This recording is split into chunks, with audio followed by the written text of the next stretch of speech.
Hello, good morning. This is QTV This Morning. I am Ibrahim Abalde. We are back on another edition of This Morning here in our studios, Kairaba Avenue, and we are broadcasting from the Gambia, West Africa, Kairaba Avenue. We are indeed. Yes, Mr. Ade, good morning. How are you? I'm very well, thank you. And I think our viewers will get to see that there's no gender balance this Absolutely. show today. Sometimes that is what it is. Not only three men, but three men wearing glasses. Exactly. But, you see, it might. It's great to be here. And we have our newspaper review guest here, Mr. Ka. Good morning, sir. Good morning. How are it's you? My pleasure to join you. I'm fine, thank you. Yes, it's good to share this platform with you too, always. Well, today on the program, we'll be taking a look at the African proverb. Of course, we will be reviewing the newspaper as well. Like I said, our review guest is Mr. Ka today, and Mr. Ade is co-hosting the program, sitting in for Julde today. So I'm pretending to so be you're Julde. pretending to be Julde Balde. Yes, yes. So we'll also be talking to the arm of the police that is responsible for cybercrime. You know, it's important for people to be sensitized on these and know what to do, what are the steps to take. And we're talking to Sub-Inspector of Police Ndai Ture. She'll be here. We're talking about cybercrime, you know, and cyber security as well. We will also see how best to talk to Lamin S. Dabo, Senior Climate Agricultural Officer, you know, and we will also talk about the 25 million input subsidy for rice, you know, which is significant also.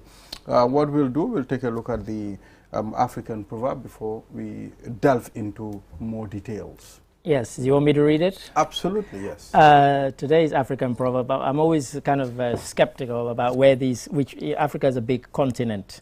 We should say which country, you know, because we all have different traditions and so on. But it says, honesty doesn't mean saying anything you think. Honesty doesn't mean saying anything you think.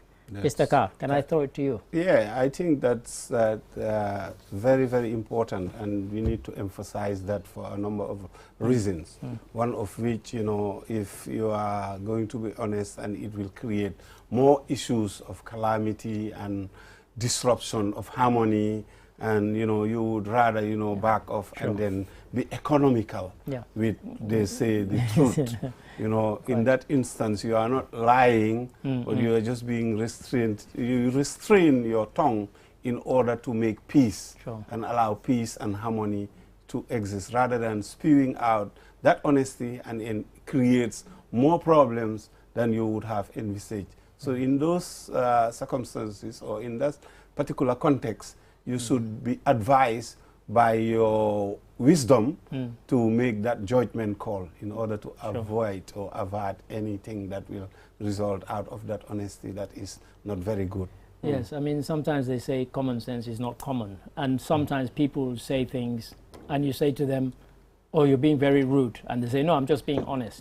But sometimes there's a fine line. It's how you put the message across. Yes, nobody's saying be dishonest. But if you're going to, as Mr. Carr says, if you're going to give a message or you're going to say something that's going to cause upset or distress and so on, then, you know, you need to know how you're going to say it. So don't just say anything that you think and you say, oh, well, you know, that's me, I'm an honest person, I don't hope. But yeah, you can be honest without being rude. But sometimes some people don't seem to know that there's a fine line between that. Yeah. There's a proverb that says honesty is the best. I mean, it's important for you to be honest. I mean, don't you think there are situations too when you try massaging the truth in any way, it will affect you later? Sometimes, I mean, the truth will always be revealed. The truth will always out is another proverb. Nobody is saying don't tell the truth or don't be honest, because, you know, probably most of us grew up with our parents telling us exactly that honesty is the best policy. So even when I was at school, even if I was going to get caned for something, my father would say, don't lie. You know, if you did something wrong and you're going to get a beating for it, own up to it. You know, so honesty is the best policy, but it's not about massaging the truth. It's about how, you know, it's like consequences. What are the consequences of how you say it. No, of what you said. If it is honest, it's, and the consequences will damage the whole family, or will damage a whole community, or create war, then you should just advise yourself and say, yes, sometimes it's best to use, you know, soothing words, not lie, but there is a way that you can manage it, being economical with the truth, you know, telling lies, but at the same time you're trying to preserve a family or preserve a community. You know, these things are important sometimes to There really was a time have someone on board. said something, and, you know, it still surprised me. Is there a good lie?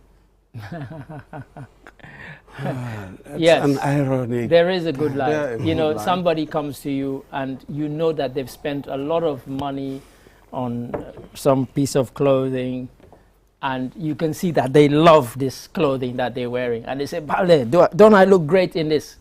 And you say, yeah, you look fantastic, but all the time you're thinking, that's rubbish.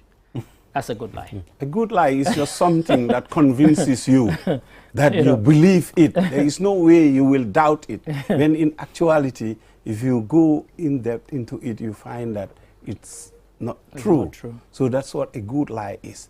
That somebody will sell something to you and you will buy it, buy the idea or buy the concept or buy something, when in actuality, you are being sold. You can go and buy a car. For me, that's a bad lie. Yeah, somebody can, well, because, you know, if somebody tells me something that makes me buy a vehicle or something, and you're convinced, and I'm convinced, then I found out it's not good. Then it's not. No, but at the time of buying, that's what we are saying. You are so convinced for the seller, because of the lie. It's so good for the seller. You know, well, I think for you to be able to create a good one, I mean, you need to calculate very well, because you don't have to you know, convince a person to do a thing that will hinder the person in the future. Oh, that would be negative. But Balde, let me tell you, con artists are really good at selling you a good lie.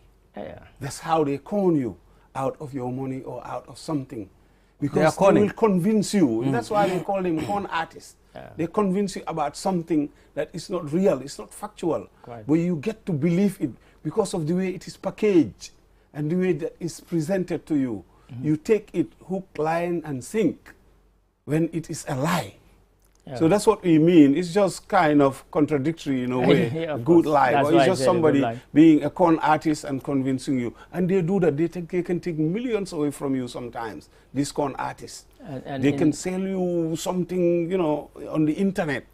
In times past, before it became kind of politically incorrect, the British used to use phrases like it's a black lie or it's a white lie. A white lie was the one that didn't cause harm to anybody. You know, like you say, do I look good? You say, yeah, you look great. That's a white lie.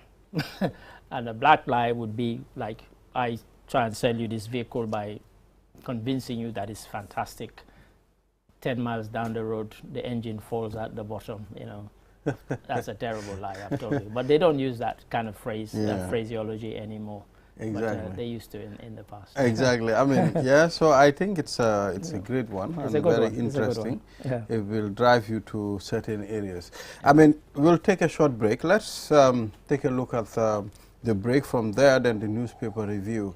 I mean, to all the QCell subscribers, hold on to your number 3, number 5253. You know, bigger surprises are coming on the way. As you know, we've already launched the 5G, I mean, which is the first time in the Gambia, I mean, to be rolled out in the Gambia for business. And, you know, we have bigger things coming on the way. So hold on to your number 3 and the number 5. We'll be right back.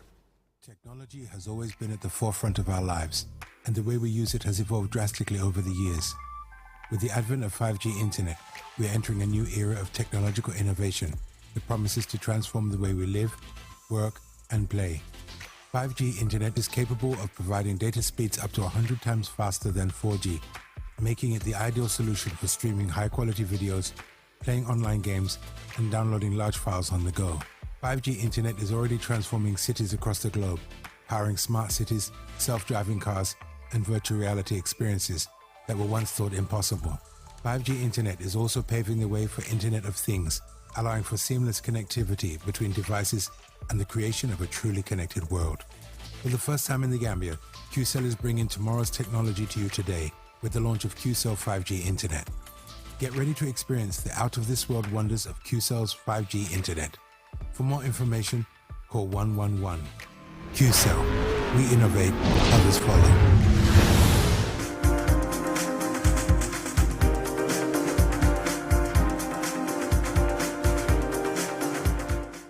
Yes, from the break now we will take a look at some of the stories that we have on the Point newspaper.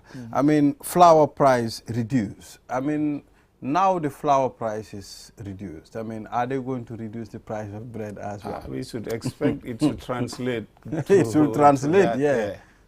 Because there should be a correlation between, you know, the reduction of flour, as it would have been the other way around. Increment on flour would have naturally increased the price of bread. So hello, bakers, come on, bring it down. I don't know for how much, but we expect that.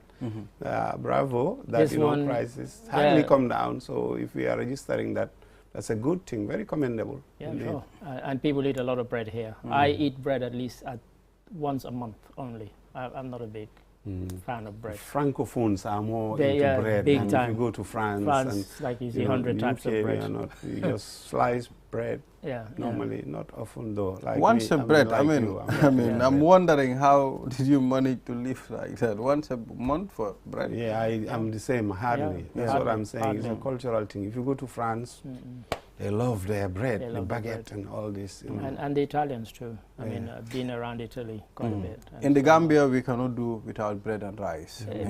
we've seen, Yeah. and we've seen, you know, when there have been times when the bakers have not baked. I mean, people have been almost suicidal. Balde was confused. You're not getting their daily bread, literally. Pan quotidien. You know, it's like they get really, really kind of uptight about one of it. our It's a big thing. So staple this, kind of goods. the flour thing is definitely something that people are going to but as Malik says, unless it translates into the bread price, then it doesn't mean anything. Well, to the us. Bakers That's Association the of the Gambia, you know, we are all is, I mean, we are listening to Yeah, also we're- hear and we're watching. Yes, so it's important. Police PRO confirms arrest of Guinean man over recycling of expired mayonnaise. Hey, that's an unfolding story. The Yeah. facts are not in the public domain yet. The allegations are there. You know that some pictures have been bandied about. I don't know unless, you know, I'm so people like... Well, hey, we managed to get, because the mayor of Banjul, Roy Malik Lo, had put out a statement, and so our colleague Esonyasi actually went and asked her about, well, why did you put out this statement? So hopefully... and I see we'll- the we'll- police we'll- the PRO police confirmed arrest.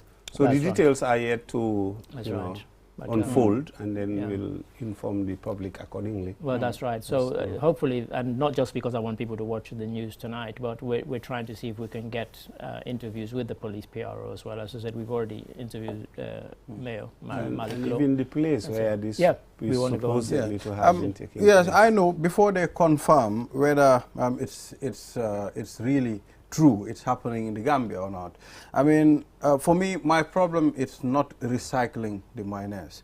It's the expired mayonnaise itself. Yeah. Both should be your problem, because if they recycle it and sell it, that is even more dangerous. I would Because I'm sure when they're presume. selling it, But they if don't they say were- this is recycled But oil. if they were even recycling maybe a not expired mayonnaise, I think that would have even been better, Mr. No, in any case, that's wrong. That's not how we extract oil for Yeah, cooking. yeah. So, Yeah. Mr. Khan, might be you don't extract oil like that, but maybe other people in extract. Gambia, we don't. I never had in of the it. Gambia. This is the first time I'm Yeah, hearing for that me, I- oil is being extracted from mayonnaise and reused Yeah, yeah. for home consumption. That is kind of strange. Yeah. It's very weird indeed. Why, we have lots. We have groundnuts. We have lots All of kinds of sources oil, that way we can vegetable have oils natural, and- good quality Yeah. oil. Why would anybody want to do that as an enterprise to harm and even undermine confidence in terms of food? Exactly. I think is it the food Safety and Safety quality. and quality authority, yeah. authority must have to, I would imagine. you know, intervene, and then they would be in a better position to explain about these things that's with right. regard to what they do with expired Yeah. food items and all that, and the monitoring system. what mechanisms are there in place. You know, we ought to know all these things. I'm sure they would be in a I hope they will come up. And I think you actually have a headline which relates to something about food quality in the Yes, Gambia. I mean, Froya is asking. Yeah, so you know. Froya is there quality control of food. Yeah. Yes, in the Gambia. And I think they're asking that for many reasons. Somebody was being interviewed, I think last week and so, and they were saying like, you know, you drive along the roadside and you see some of this street food and you see cars going by it and the exhaust fumes are all over the food, and the next minute somebody's buying and they're eating.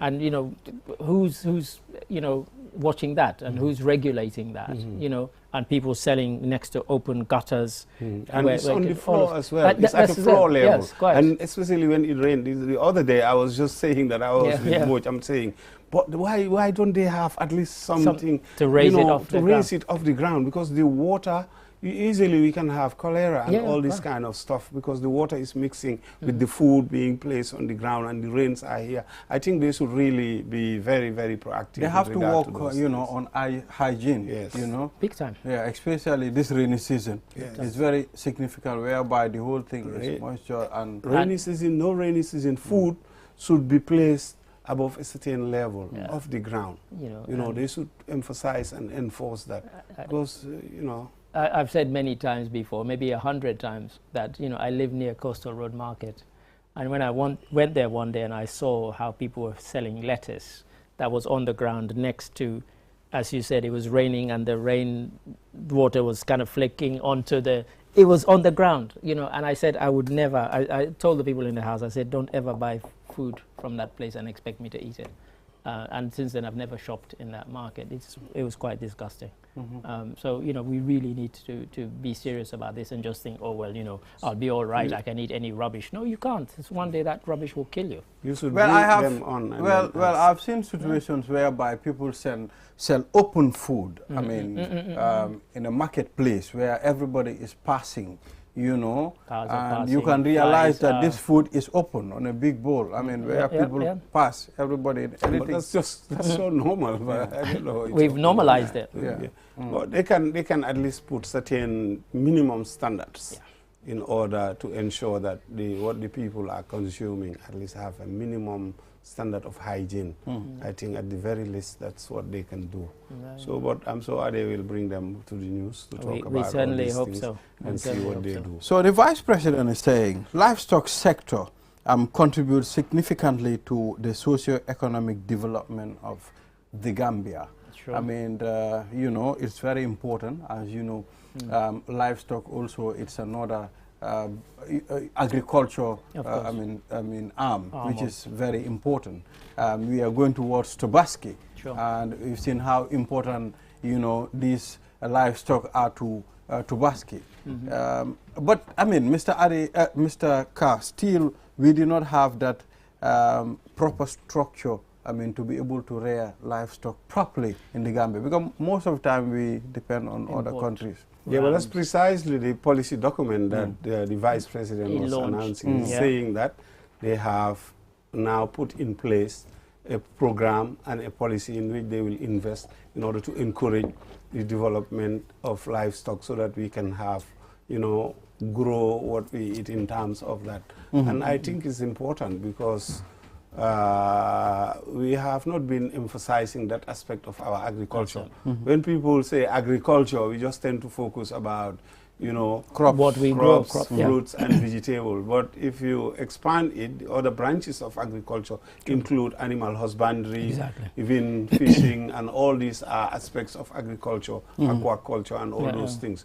I'm glad that they did come with a policy framework, and will support some business people, and I hope they will take the opportunity as well to make sure that, inshallah, by next Tobaski, the price of ram will go down, because we would have, I assume, you know, have a lot of ram that is locally breeded, and now you can have crossbreeding as well, which helps in terms of what we have. So these are important policy statements, but they have to be really matched with, you know, action and then investment. And that specific point came up at the discussion of the launch, when this was launched, because Vice President, I think it was, who said that, you know, for decades why have we been importing rams? It's not as if we don't know that come Tobaski we'll all be looking for rams, and yet every time you hear they came from Senegal, they came from Mali, they came from here.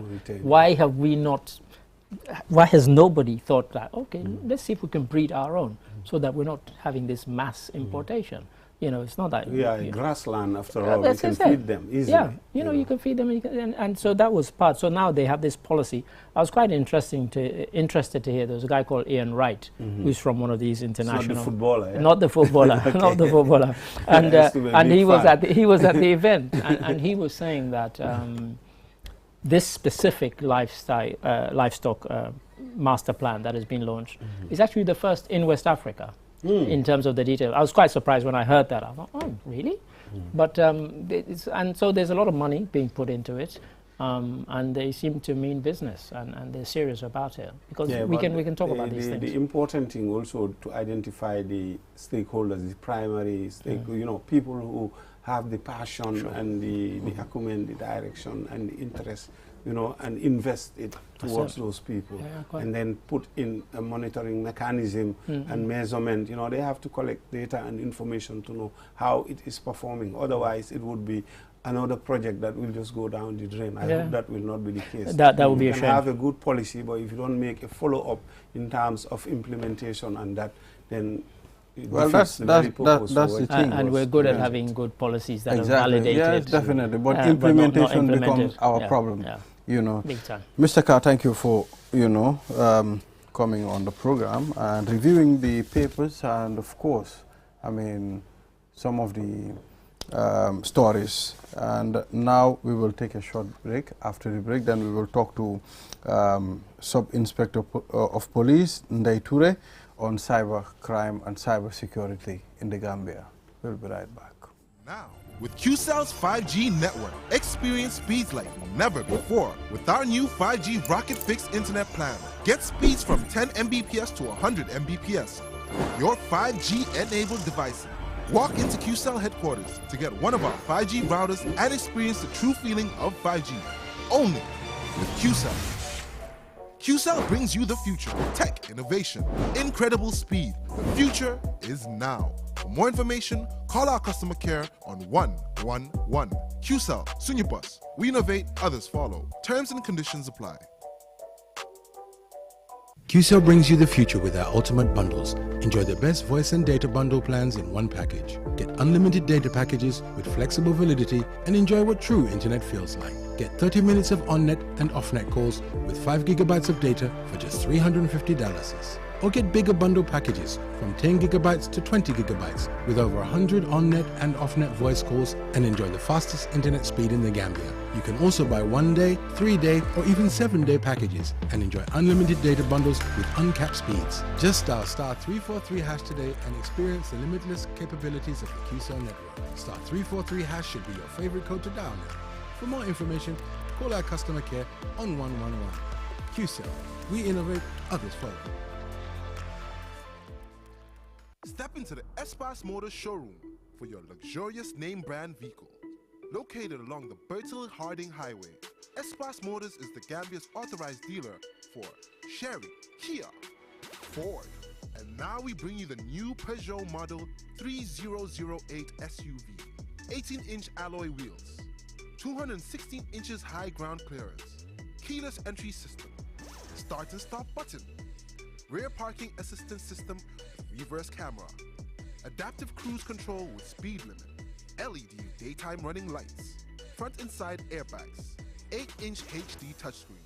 Not to forget our exquisite Peugeot Landtrek double cabin pickup with 2.1-liter diesel engine, 6-speed manual transmission 4x4, hill descent control, LED daytime running lights. Espas Motors, the authorized dealer for Peugeot. Visit us today or call us on 35-2222 or 353-4444.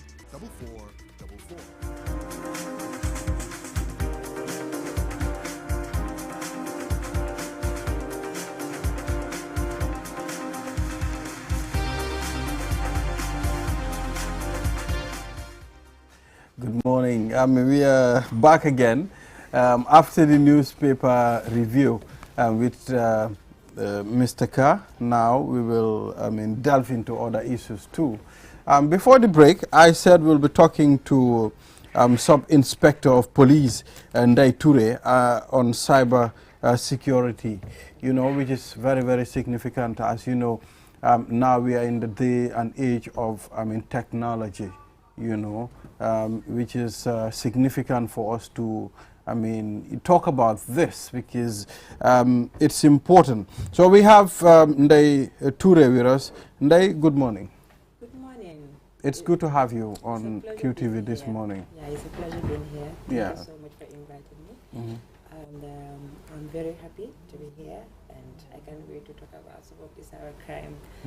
The Gambia Police Force is working on, and some of the cases that we handle, and how the Gambia Police Force, like Inspector General of Police Abdullah Sanyan, is working so hard to make sure that our citizens are protected. All right, we will come back to you. But Mr. Ade Force, let's try and engage. Before we engage her, yes. We all know how important it is to sensitize people on cybercrime. Of course. And when you look at other nations, the security sector have gone so far when it comes to, they are, up on the game when it comes to cybercrime. Yes. Very much so. I previously worked in the British government, and a lot of my work was to do with protecting people online. And in England, people say that they're almost obsessed about security and cybersecurity, particularly. They've always been obsessed with security. And then when it became cybersecurity, they carried on that obsession, one would say. And I was relating to a friend this morning that there was an instance on the breakfast show on BBC not long ago when they brought in a guy who said he could hack into people's bank accounts based on details that they have put about themselves online. And they were like, no, you can't. So they had a mother and daughter whose accounts he had already hacked into. And they were like, why have you invited us on this show? And the guy said, have a seat. And he said, okay, I'm going to show you that in 10 minutes, I can hack into both of your bank accounts and all your various internet. And they're like, no, you couldn't. And he showed them how. And you know why? They had saved passwords, things like favorite school, name of my dog. Because when you sometimes forget to log into something, it gives you a hint of a question. And the thing is, you should always make the question something that only you would know, not something obvious. So the question was name of school I went to. And the school was St. Catherine's. And he typed in St. Catherine's and bam, he was into the account. And they were aghast. And he said, this is why you shouldn't tell the world everything about yourself. He said, because I've never met you two, and yet I've been able to hack into your various accounts and all your social media accounts. Well, you are making me think. That's cybercrime. You are making me think to change my passwords. I am going to change my passwords and make it very hard for people to understand. Mine is set up so that it tells me to change every 3 months anyway. And that's what most people should do, but most people don't. They keep the same password for 10 years. That's cyber hygiene. This is it, so please, if you can just give us a kind of overview of the kind of responsibility, what are the objectives of the Cybercrimes Unit? Okay, basically the Gambia Cybercrime Units, what we do is we actually investigate digital evidence, for example, laptops, tablets, phones that are involved in cybercrime. Like, for example, if someone is doing, let's say, online fraud or online scamming people on the internet, and and if the person is arrested, his gadgets will be taken away for forensic investigations. And after doing the forensic investigations, we will also put a report to actually say what are the things that we found. If actually the person was involved in, let's say, online cybercrime, or let's say if the person is not involved, also our digital forensic, the tools that we have would actually, it's up to that stage to actually help us to do our forensic investigations in the Gambia here. The Gambia, and also we can also do digital forensic investigation in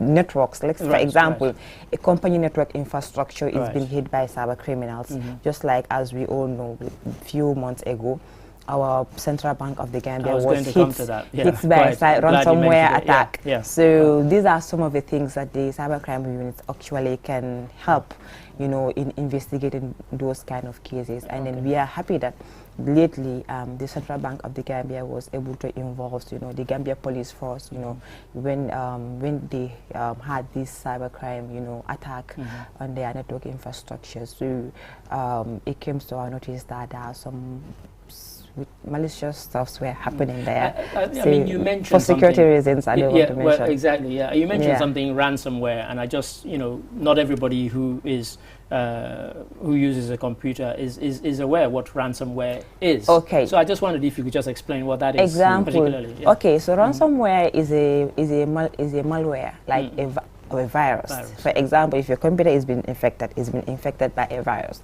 So these viruses, they have names. So the name ransomware, actually, the name itself can say it tells you. So what it does is it holds your data and your computer on ransom. Sure. They will encrypt your data, or they will encrypt your device and tell you if you don't pay this also amount of money, you will not release your documents, or we will not unlock your device. So if you don't, and these people, when they hold your device or data on ransom, there's no way that you can actually bypass that. Except you have to follow their instructions and pay the money. Or for example, also if you have backups of your data, you can choose to format the computer and continue. Even if you lose that data, you still have the data on backup. That's why they say in every network, redundancy is very, very important to actually protect your data in the case of cybercrime, like ransomware. And we have a whole lot of, you know, cybercrime happening in the Gambia here, especially social engineering attack is going viral on the internet. People are becoming victims of cybercrime, you know. And in the cybercrime units of the Gambia Police Force, actually, we have received almost, I can say, 30 or 35 cases of, you know, social engineering attacks that are happening on social media. Can you give an example of just one of those? Yes, one of those. Maybe without even the actual details. Exactly. So one of those cases is a friend who was actually been, you know, hacked on social media. How everything started was she received an email. She received a message on her Facebook Messenger, you know, telling her, please, can you send me the code for the full code that I have sent you? I couldn't have access to my account, so Facebook asked me to send it to you. So I can, if you send me that code, I will be able to use that code and, you know, have access to my Facebook account. So those are some of the tricks that they use. So as soon as you send them that code, they will automatically take over your account. You won't have access to your account. And most of the time, when you are creating Facebook, what it asks you is, in case you forgot your password or your username, there are some details that you need to input so that when you forgot, you can still use those details and recover your account. So if they hack your account, sometimes they can remove all details. Any details that is associated to your email, they will remove it. If they remove it, that means there is no possibility that you can actually have access to your Facebook account. That's why we always advise, at Cybercrime Unit of the Gambia Police Force, we advise the public that always put your real name on your Facebook account, on your Facebook page. And the reason why we are saying that is, in case if your account is being hit by let's say social engineering attack, because social engineering is a very serious attack. It can happen to companies, it can happen to government, it can happen to anybody. So if your account is being hit by cyber criminals, you can, if you put your real name, you can still contact Facebook and upload your identity card. It can be your passport, your national ID, you know, for them to actually verify that this account actually belongs to you, but it's been hacked by cyber criminals. So that is an opportunity for you to actually get back your account. Like in the Gambia, you know, whatever we're doing, we want to put it on social media. Like since, let's say, 2016, you know, you have been doing activities, you know, inspiring people, doing great job. People can go through your page and see the inspiring things that you're doing, and they involve you in a lot of projects related to that. So if cyber criminals take over your account, it's like you have to start from scratch. You have to, you cannot go back and start posting all those things. You so know, it can be a damage on your... I was wondering if you hack my Facebook account, I go and open another one.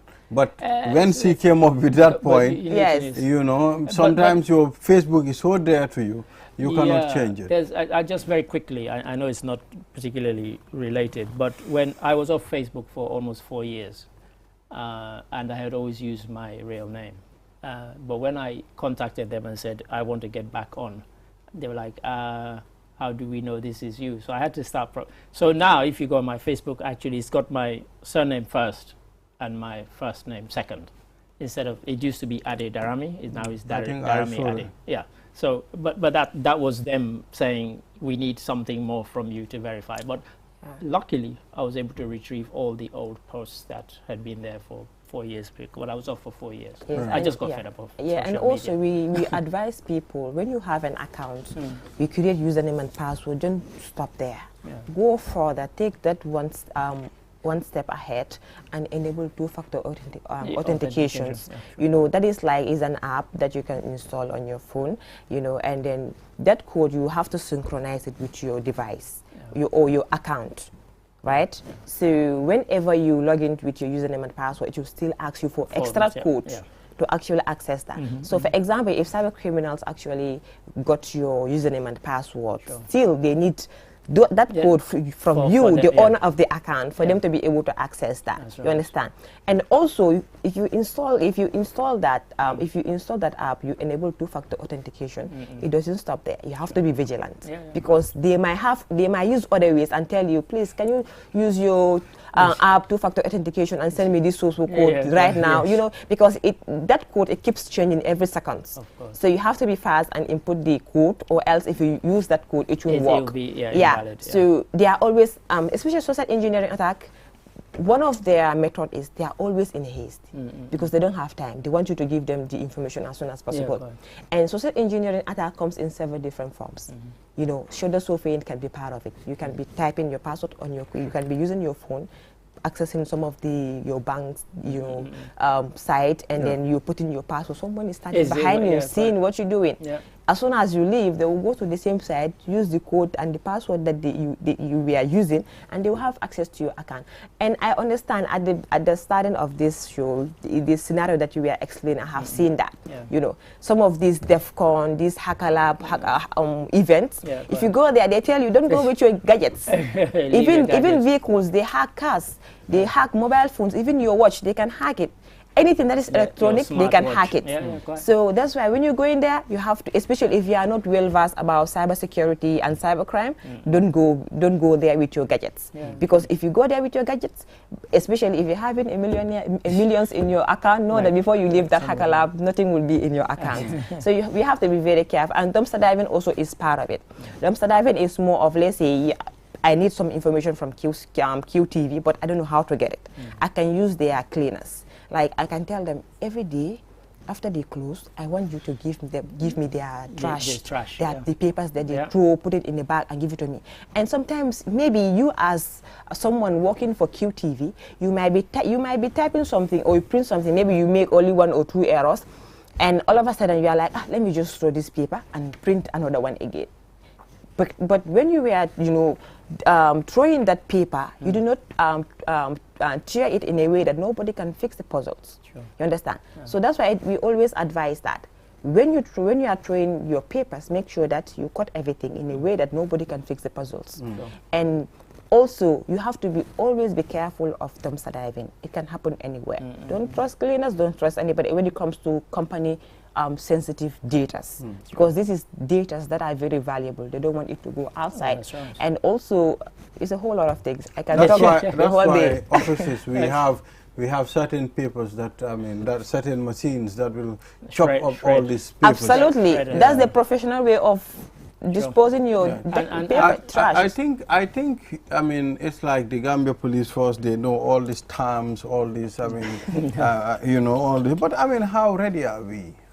How ready are we? Because we've seen a lot of things happening in the Gambia when it comes to cybercrime. Not only the things you talked about, but we have certain things that are happening, and you know, it will continue happening. So how equipped are we? How ready are we to go after people that are involved in this? I can say the Gambia Police Force of the cybercrime unit of the Gambia Police Force is doing amazing well by actually having a digital forensic lab. No, you have to wait for us to say the Gambia Police Force is doing well. You don't have to praise yourself. You know, they said you cannot wait for someone to you cannot wait to. She's blowing her trumpet here. Well, you asked her obviously, the Gambia Police Force is doing great. Yeah, so you are doing we have our forensic lab. You might do great in other areas, yes, fine, granted. When it comes to cybercrime, but we cannot say you are doing great when it comes to cybercrime. You have to do. You didn't wait for her to tell you why she thinks the point is, I don't want her to blow. He's just been. I don't want her to blow her trumpet. The tune has not finished. Exactly. Yes. You know, when Then you want to make a statement, you should allow someone to finish their statement, so you I can don't know want where you they're to heading go there. to. I don't want you to But blow your because trumpet. you invited that. Exactly. You are saying how ready are we? Oh yeah, No, you So can say I'm coming. We are trying to. No. We are trying to. No, but we are please. doing this. Okay, all right. Don't let him ask and answer your question. You I'm answer the question. telling you. I know what he's trying to do, but you are good to go. You are safe. So, so please, tell us. Okay. So what are some of the great things that you've done? Okay, Yeah. I can say having a lab like the Gambia, our stage right now, having a digital forensic lab can cost you millions of dollars to establish a digital forensic lab, and the Gambia Police Force has that digital forensic lab, and then we have tools that are very, very, very, very powerful, and it is used only by law enforcement. For example, we have Celebrite that actually we use to actually extract information about on a device. Let's say you are under our custody and you're under investigations, so your devices also will go for digital forensic investigations. If at all, even if you deleted some pictures or some videos or some audios or messages on your phone, you will still recover those informations. That's and also our police force.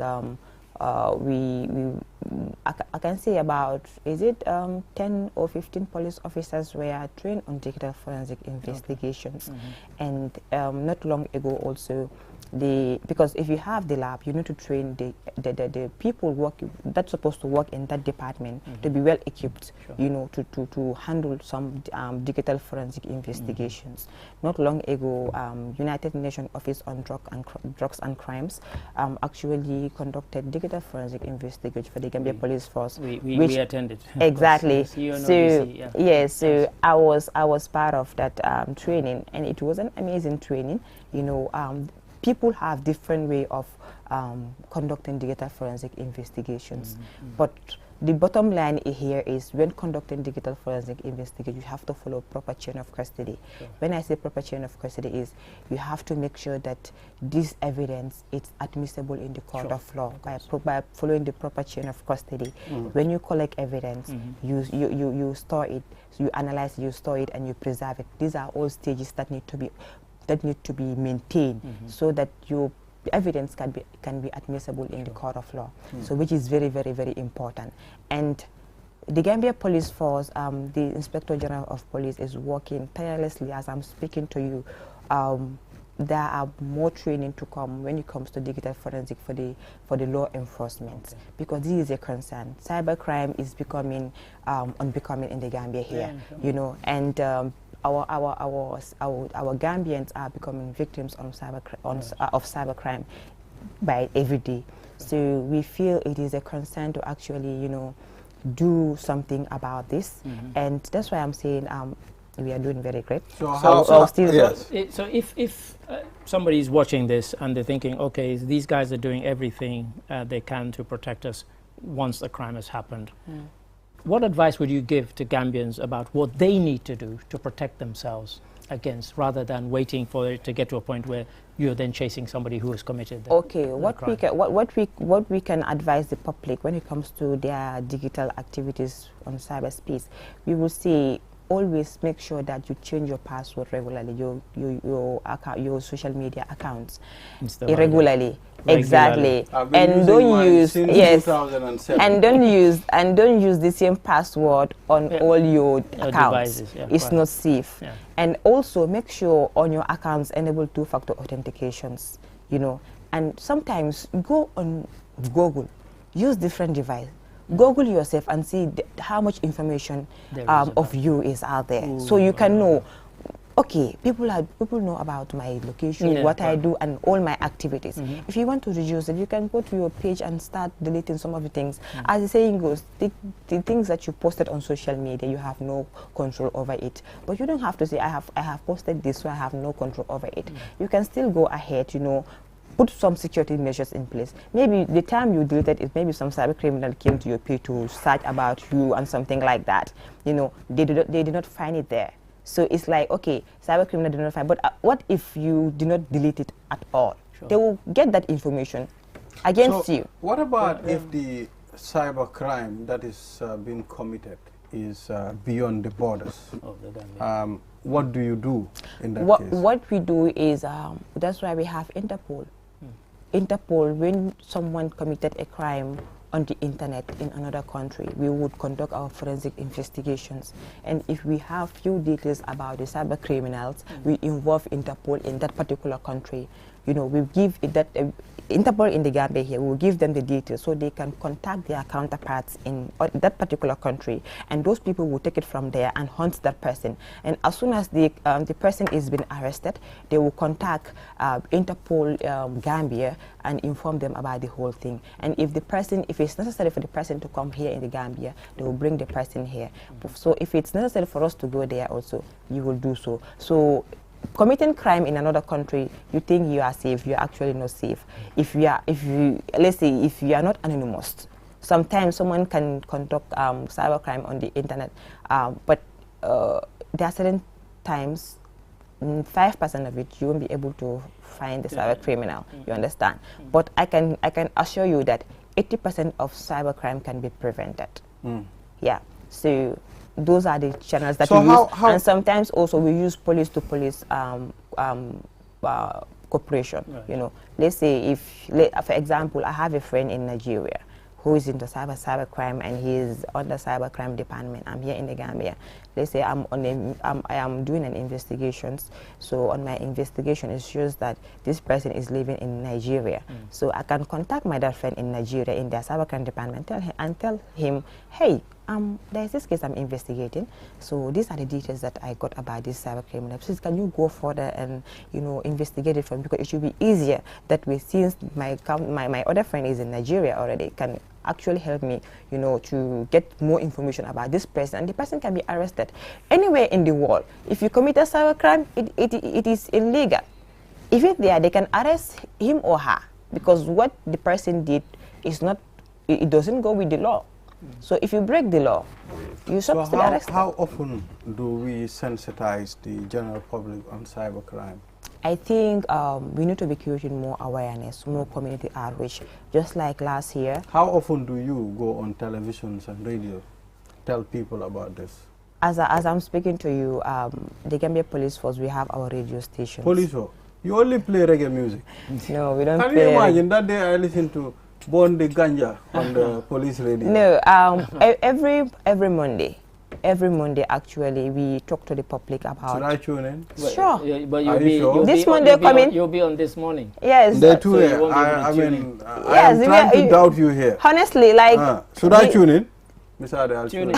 What's your frequency? Tune in live on air. All right, no problem.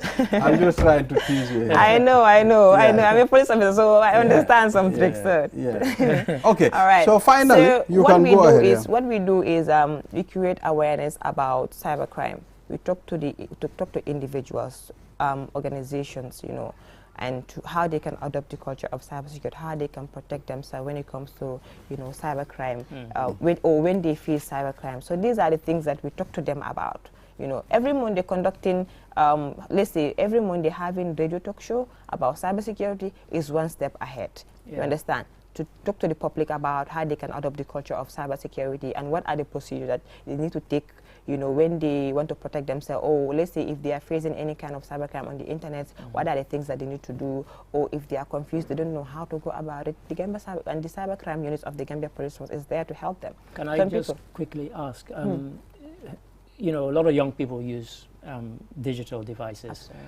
Do you have a policy of outreach where you go to schools and colleges, say at assembly time, and you give a talk to them about cybercrime and cyber security? I can remember last year, nationwide tour, cybersecurity nationwide tour, which was organized by our Ministry of Communication and Digital Economy together with the Gambia Police Force, the Gambia Cybersecurity Alliance, and other organizations. You know, we were able to reach to a lot of schools here in the Gambia, from here to Brikama, Banjul, within the combos here.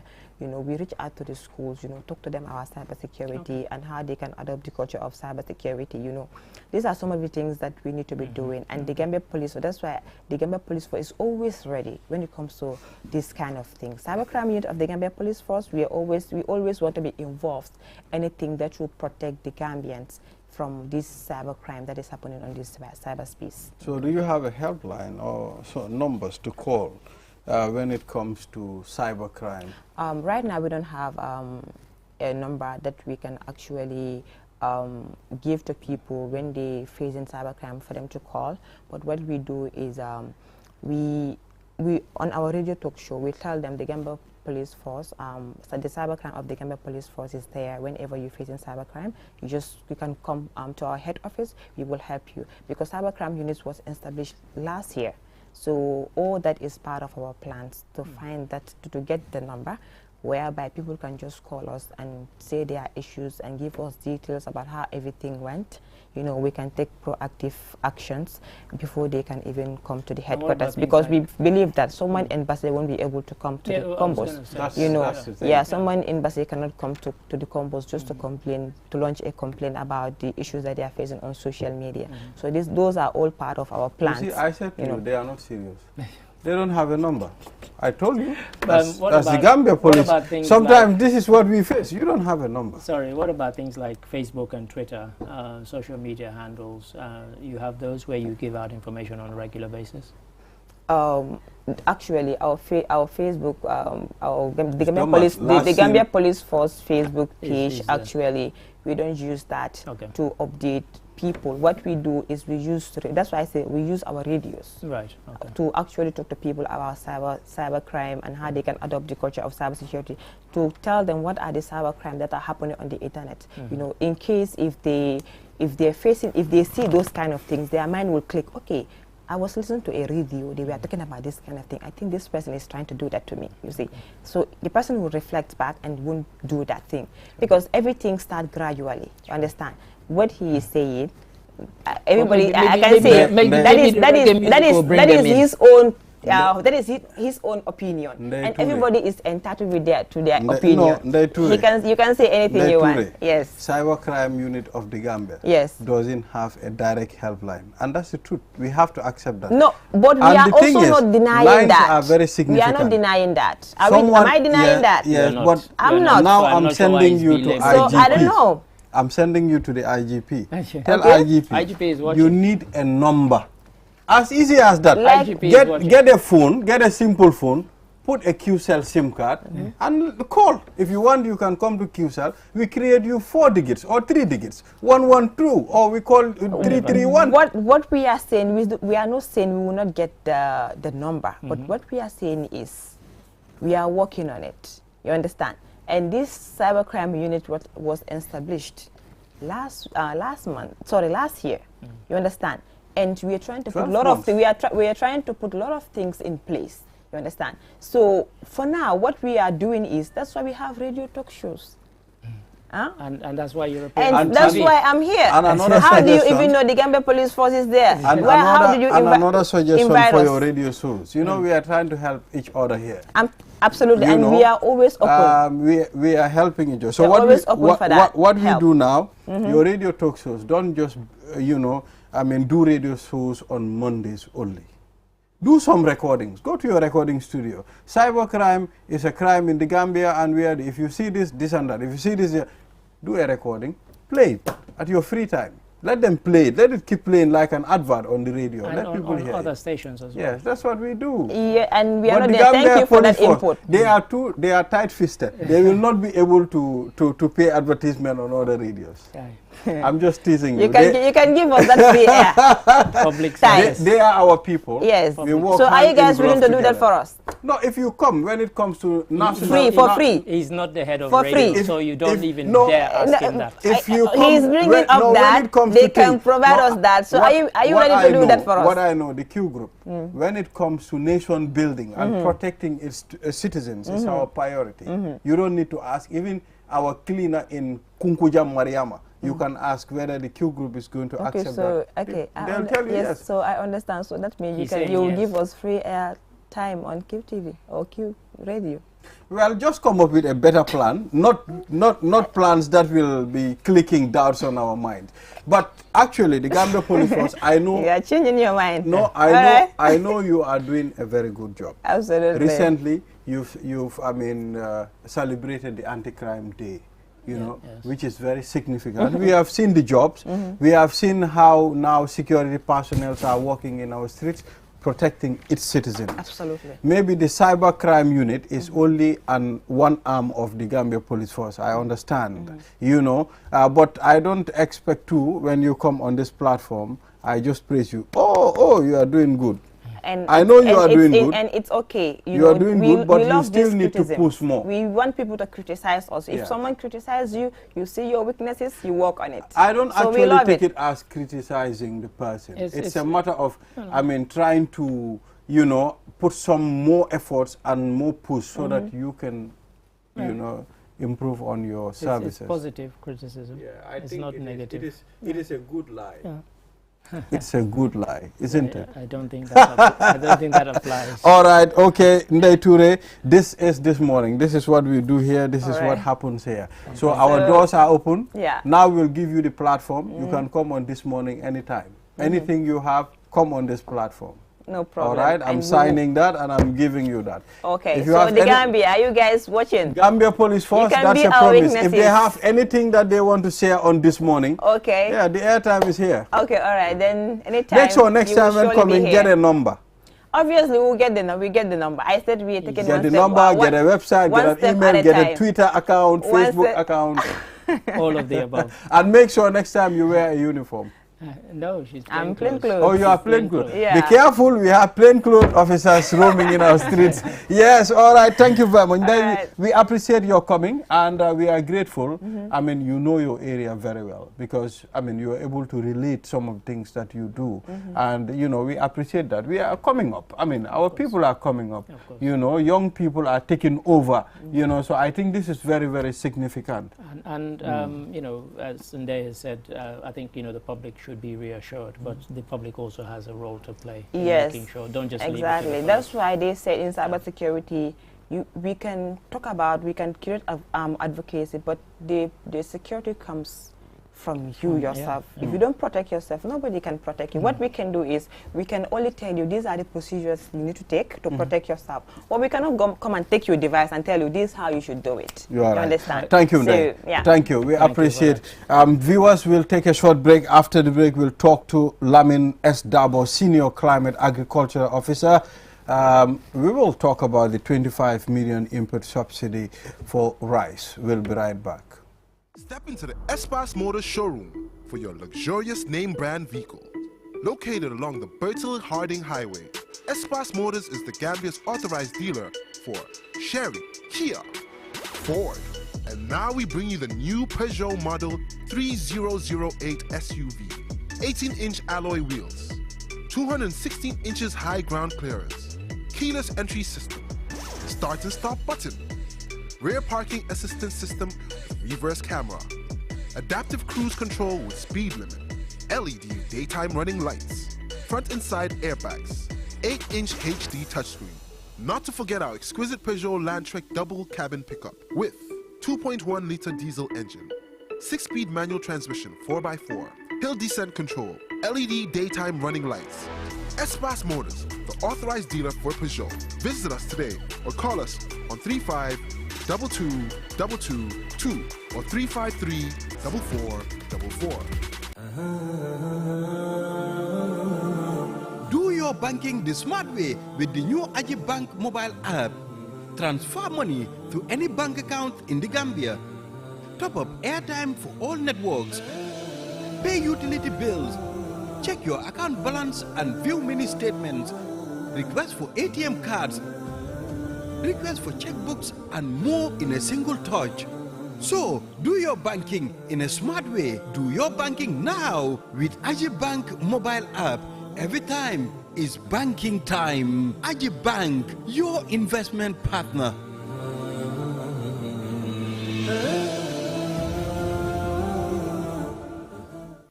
Technology has always been at the forefront of our lives, and the way we use it has evolved drastically over the years. With the advent of 5G internet, we are entering a new era of technological innovation that promises to transform the way we live, work, and play.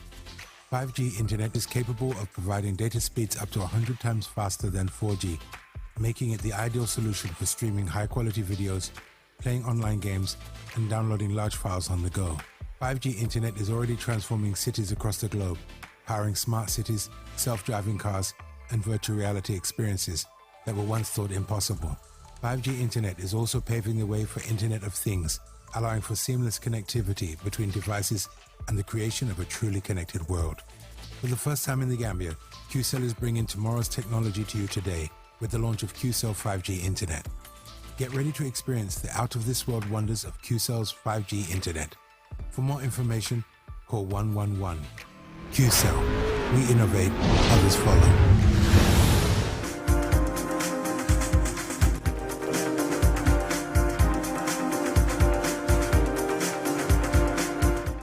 We are back. This is QTV This Morning. I am Ibrahim Abalde. And now, on to the last segment of the program. We'll be talking to Lamin Dabo, Senior Climate Agricultural Officer from Roots. Yes, and Roots, it's also focusing on agriculture. It's like, you've been involved in what we call 25 input subsidy for rice. $5 million. Yes, $25 million. We've seen that. And we want to talk about this. Can you take us through, Lamin? Thank you very much, Mr. Balde, and good morning to the viewers. As mentioned, the Roots project is an agricultural project in the Gambia, focusing on two major value chains. These two major value chains are the rice and vegetable production. So this year we have started the subsidized input support package for rice.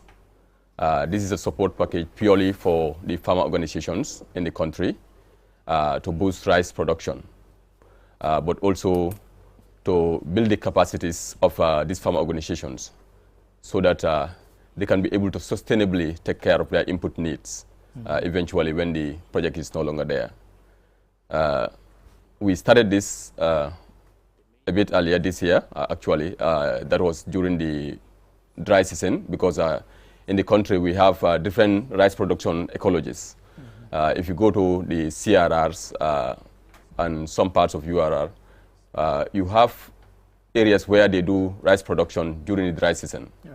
And then there are other parts of the country which does not have that, luxury, that River Gambia, where they can rely on tidal irrigation systems. These ones depend on the rain-fed agriculture purely.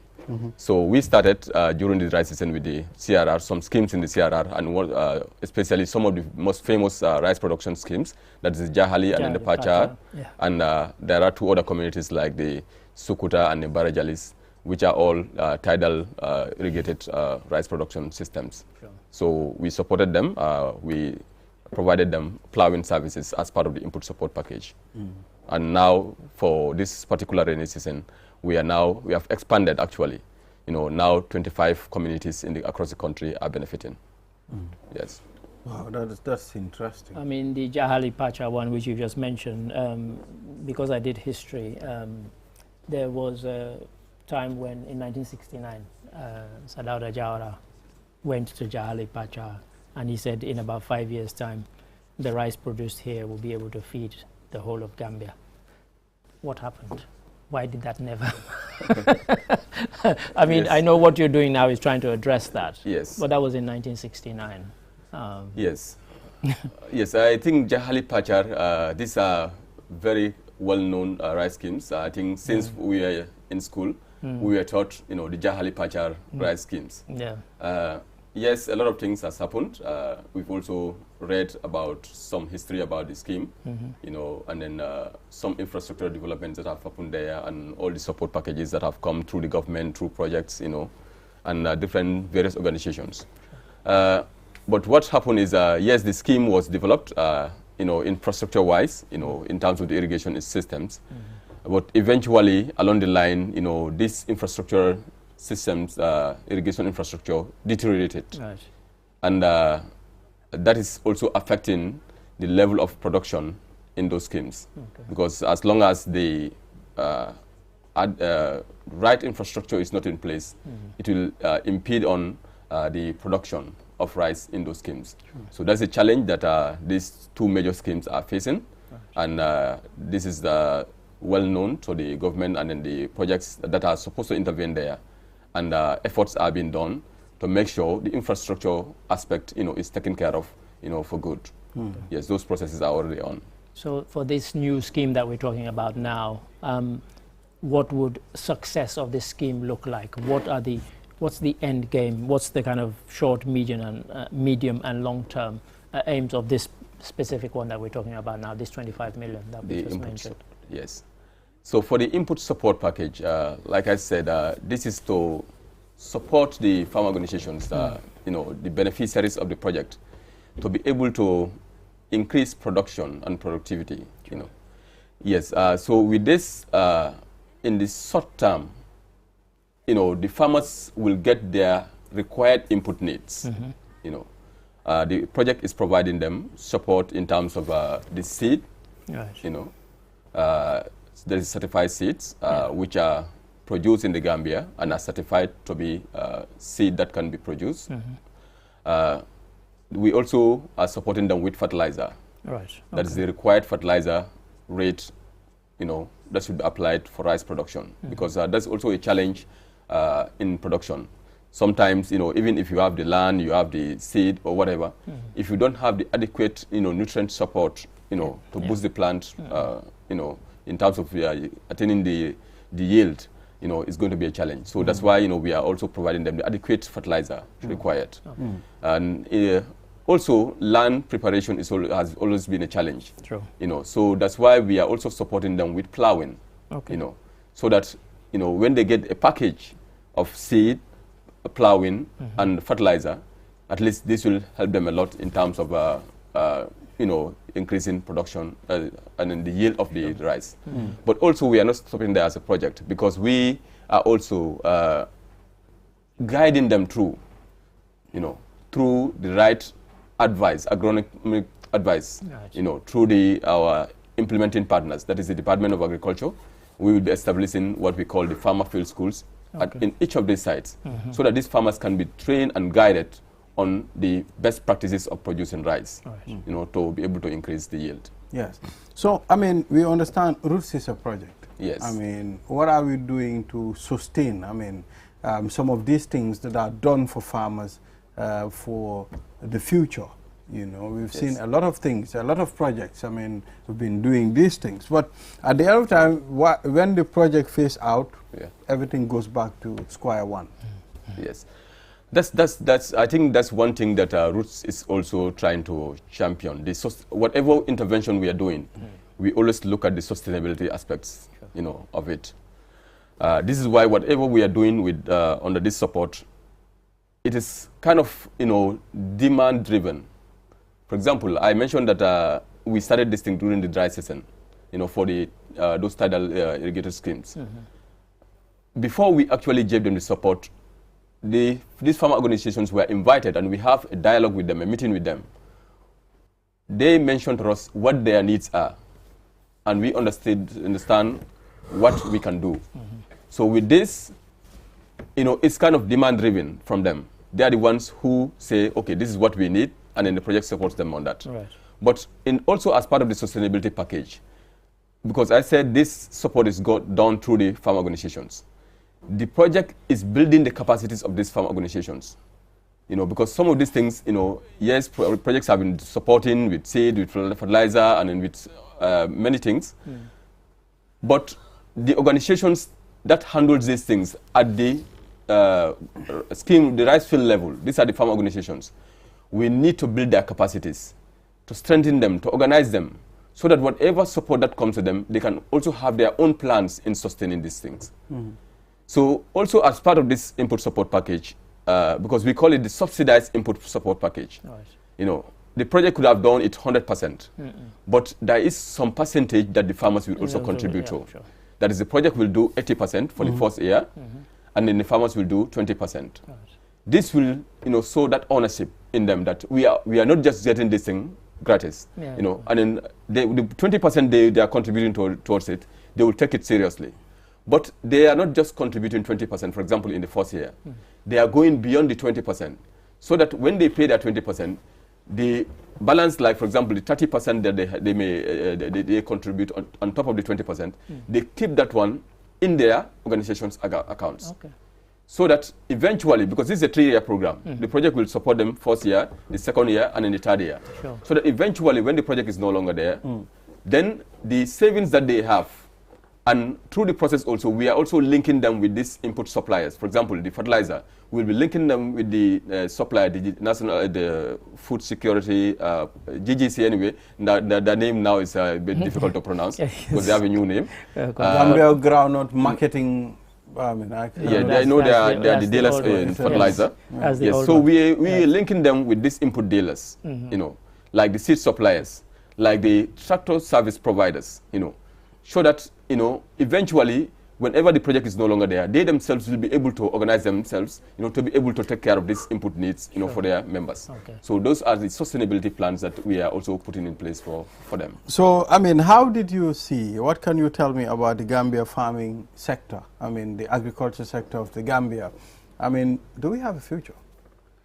In fact, do we have a future? Because since 1968, 69. Sadauda said this, but still we do not feed ourselves. That's just one sector. Because we talk about food security all the time, and I think it's a valid question that he's asking. And so many people are involved in farming, and yet we're not food secure. Yeah. So, does it have a future? So many years. Yeah. Yes, right. Yes, we have the future. There are many things to read, for us to be food secured, which, spread in at different levels. Sure. Yes. Everyone has a stake. The government has a stake, and me and you in this studio here all have a stake, to attaining that food security. Yes, the Gambia, as we are saying, we have the favorable climatic conditions. The land is available. We are blessed, for example, in terms of rice production. The River Gambia is here, where we can utilize, to produce rice, that could be able to satisfy our national demands. But there are certain challenges here and there, like I mentioned, for example, about the Jahali Pacha rice scheme, where the infrastructure is a challenge, to the, attainment of the maximum yield that we may aspire to obtain from those fields. So all those things need to be tackled, and gradually the government and the stakeholders, have taken stock of all these things, and they are working towards solving these problems. So eventually, it may not be today, it may not be tomorrow, but gradually, we are working towards it. And everybody need to come in, investors need to come in, like personally for me, yes, we are dealing more with small subsistence farmers. But if you look at countries also where, they have quickly got to that food security, food self-sufficiency level, it's not by small-scale farmers. Mechanized. Yeah. Yes, mechanized, but also people with the muscle power to invest also need to come in, to take part. This is where it becomes a kind of political thing, and I don't mean politics with the kind of party politics. Because if you go towards mechanization and you start improving the yield and so on, the people who were formerly working in, what jobs do you give them?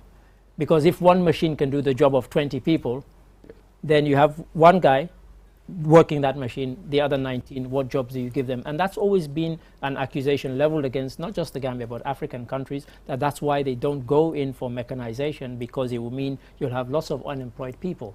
Is this something that we're even considering? I think mechanization doesn't mean a lot of people will be unemployed. I think it's in a way, yes, maybe the way those small-scale people were doing production might be changed. Yes, but eventually they can be in those lands, you know, still working, you know, and then still getting their livelihoods, you know, and then eventually the country will also be able to satisfy, you know, our national demands in terms of food security. If you take examples, for example, not in rice, you know, but even in rice, you know, now we're having some few examples that are coming in, you know, like the Maro farms, you know, who is now becoming a private, you know, getting to that medium to small, medium to large-scale rice producer in the country. Yes. He alone is not doing all the work, you know. The people that he employ, you know, are those people who were there working around those perimeters, you know. So he's offering them certain, some mechanized tractor operators, you know, there's certain labor that is required, you know, so those people are still engaged, and then automatically he will pay them, you know. If you go to some big farms, for example, in the country, like some commercial farms like the Radvilles, you know, they are doing some mechanized level of agriculture, but there are people that they also bring in to employ, and then these people are getting their earning from that, you know. So it's a whole system that needs to be properly assessed, you know, and then I believe everybody will have their stake. But eventually, all what we are crying for is to get that, boost that production to be self-sufficient in food, you know. So automatically. Well, you know what I think? I think if we are serious to do farming, I mean, we must do mechanized farming. I mean, to be farming in large scale. Yes. You know, and machines. It's inevitable. I mean, since I came to the Gambia, I can't remember how many times I've needed to go into a bank to get my money. I just go to an ATM. So I don't need to deal with anybody in a bank, you know, because of machinery. Things are changing. And it's kind of similar thing in farming. I think, yes, the bigger the scale, you need to employ people in, you know, packing and so on stuff. So it's not going to put everybody out of a job, of course. But, well, I mean, I don't know whether you know it or not. I mean, there is what we call smart farming now. I thought you were going to tell me there you're are countries that, you know, even the farmer will not go to the land. All that he does is to sit in his house and program his machines in his farm, and they will do all the jobs. So I think, you know, very soon, many people will be unemployed, Mr. Adi. Don't you think so? Okay, it will happen, but I think as Lamin is saying that as you grow larger scale, it means you can employ people doing different things. Even people who were previously tilling the land, you can get them doing other things. For some of the ones you mentioned, some of the people are involved in bagging and packing and so on. They're not in sowing the seed anymore. They're in other, so they've not been completely put out of business. So I get that. So, I mean, thank you, Lamin S. Dabo. I think you're really articulate. I mean, you've really said almost everything. So we appreciate your coming. We'll be following you to see some of the things that you're doing too, I mean, to help our farmers. Yes, we will very much appreciate that. You know, since we started with you, you know, during the launch of the input support package, you were there. We would like to go with you, you know, since now we are into the field, the plowings are ongoing, you know, the input support, the seeds are delivered, the fertilizers have been delivered, you know. Eventually the production will happen. So we would like to go with you, you know, to see at the end of the day what yields we get obtained from this field. We would love to be there. Absolutely. Yes. Absolutely. We would love to be there. Well, Mr. Ade. Well, I think this is it. The and for those who love their rice, I know Mr. Gajaga is in Berlin at the moment, but even there in Berlin, he managed to find some Gambians who cooked him some fantastic domoda. Domoda yesterday. So, all right, so thank you very much, viewers. This is what we have for you today. Enjoy the rest of our programs, and until we come here tomorrow, have a wonderful day. Bye-bye.